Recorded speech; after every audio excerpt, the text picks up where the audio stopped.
Ó Mãe Santíssima, intercedei por nós para que possamos bem compreender os ensinamentos de vosso Divino Filho, nosso Senhor e Salvador Jesus Cristo, e as explicações dos pais da Igreja. Ó Virgem Imaculada, ofereço-vos este trabalho e peço que abençoais aqueles que o ouvirem, e que seja para a maior honra e glória de Deus. Amém. Senhor onipotente, purificai o meu coração e os meus lábios. Vós, que purificastes os lábios do profeta Isaías com carvão em brasa, e dignai-vos, por tal modo, purificar-me com a vossa misericórdia, para que possa dignamente anunciar o vosso santo Evangelho. Por Jesus Cristo, nosso Senhor. Amém. Senhor, abençoai-me. Que o Senhor resida no meu coração e nos meus lábios, para que anuncie digna e convenientemente o seu Evangelho. Amém. Evangelho de Nosso Senhor Jesus Cristo, segundo São João. O lava-pés. Depois de lavar os pés de seus discípulos, Jesus lhes disse: em verdade vos digo, o servo não é maior do que o seu senhor, nem o enviado maior do que quem o enviou. Se compreenderdes isso e o praticardes, serei felizes. Não falo de todos vós, eu conheço os que escolhi. Mas é preciso que se cumpra a Escritura. Aquele que come o meu pão levantou contra mim o seu calcanhar. Digo-vos isso agora, antes que aconteça, para que, quando acontecer, creiais que eu sou. Em verdade vos digo, quem recebe aquele que eu enviar, a mim recebe, e quem me recebe, recebe aquele que me enviou. Comentários dos Pais da Igreja. São João Crisóstomo, ainda incitando-os a lavar os pés, acrescenta: em verdade vos digo, o servo não é maior do que o seu senhor, nem o enviado maior do que quem o enviou. Que é como se dissesse: se estas coisas foram feitas por mim, cumpre muito mais que sejam feitas por vós. Teofilacto Diócrida. Nosso Senhor dá este aviso aos apóstolos por necessidade. Como haveriam, afinal, de alcançar cargos hierárquicos na Igreja, uns maiores, outros menores, ele os tranquiliza a todos para que não se insurjam uns contra os outros. São Beda. Como, porém, o conhecimento do bem sem a sua prática não leva à bem-aventurança, mas à condenação, conforme a passagem de Tiago: aquele, pois, que conhece o bem que deve fazer e não o faz, peca. Acrescenta o Senhor: se compreenderdes isso e o praticardes, serei felizes. São João Crisóstomo. Pois compreender, todos compreendem, praticar, porém, nem todos. Em seguida, Nosso Senhor repreende o traidor não às claras, mas nas entrelinhas, dizendo: não falo de todos vós. Santo Agostinho. É como se dissesse: há entre vós um que não será bem-aventurado e não pratica essas coisas. Eu sei quais escolhi.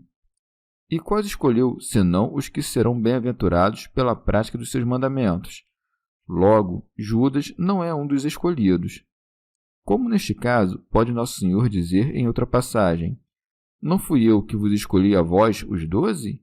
Ora, não será porque Judas foi escolhido para algum fim, para o qual era de fato necessário, mas não para a bem-aventurança sobre a qual diz: se o praticardes, sereis felizes? Orígenes. Eu estimo que a frase não falo de todos vós possa ser referente àquela outra: se o praticardes, sereis felizes, porque ambas podem ser aplicadas a Judas, como a qualquer outra pessoa, ao dizer: se o praticardes, sereis felizes. Assim, esta frase deve estar relacionada com a: o servo não é maior do que o seu senhor, nem o enviado maior do que quem o enviou. Porque Judas, sendo um servo do pecado, não era um servo do Verbo de Deus, nem um enviado, apóstolo, pois o diabo havia penetrado em seu coração. E assim, o Senhor, conhecendo os seus, ele não conhece os que não são. Por isso, não diz que conheço todos os presentes, mas sim, sei os que escolhi, como se dissesse: conheço os meus eleitos. São João Crisóstomo. Em seguida, para não entristecer muitos de seus discípulos, acrescenta: mas é preciso que se cumpra a Escritura.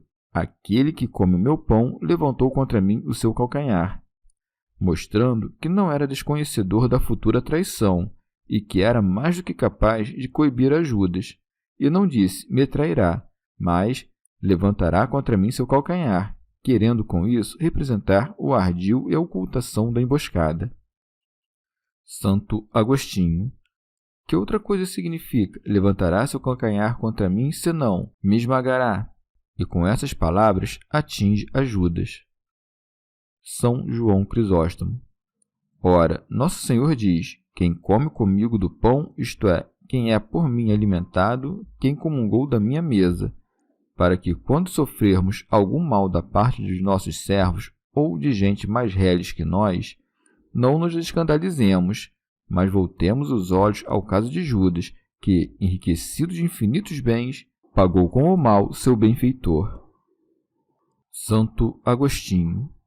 Os que haviam sido escolhidos, esses se alimentavam do Senhor. O traidor, porém, comia o pão do Senhor contra o Senhor. Aqueles comiam a vida, este a punição. Quem, pois, indignamente o ingere, ingere o seu julgamento. Aí segue: digo-vos isso agora, antes que aconteça, para que, quando acontecer, creiais que eu sou. Que eu sou aquele, a saber, que a Escritura prenunciou. Orígenes.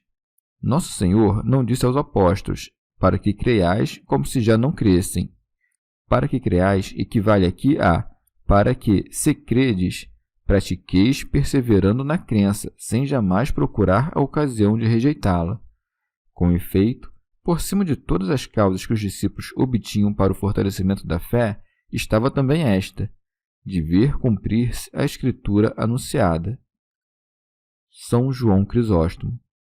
Como, pois, os discípulos haviam de sair para pregar e sofrer muitas coisas, Nosso Senhor os consola de dois modos.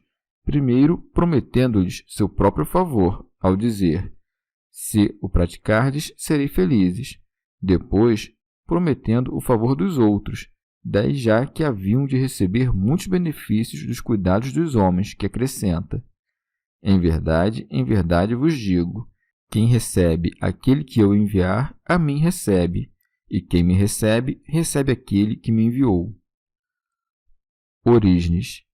Quem, afinal, recebe aquele que Jesus envia, recebe Jesus, que, no enviado, toma seu assento. E quem recebe Jesus, recebe o Pai. Portanto, quem recebe aquele que Jesus enviou, recebe o Pai. Pode ser também este o sentido das palavras: quem recebe aquele que eu envio, termina que recebe também a mim, já quem recebe a mim, sem o intermediário de algum dos meus apóstolos, mas sim, quando me dirijo às almas, recebe o Pai, de modo que não apenas eu nele permaneço, mas também o Pai. Santo Agostinho. Os arianos, quando escutam isso, correm logo aos seus dogmas para dizer: o apóstolo dista do Senhor tanto quanto o Filho do Pai. Mas, quando o Senhor diz: eu e o Pai somos um, não fica nenhuma sugestão de distância, porque nós recebemos essas palavras do Senhor: quem me recebe, recebe aquele que me enviou. Compreende-se que uma mesma natureza é a do Pai e do Filho, e seria lógico que na frase quem recebe aquele que eu enviar a mim recebe, a natureza do Filho e do apóstolo fossem as mesmas.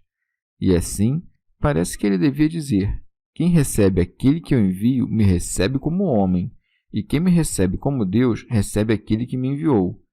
Mas quando disse isso, Cristo não tratava da unidade da natureza, mas recomendando a autoridade de quem o enviou e do enviado.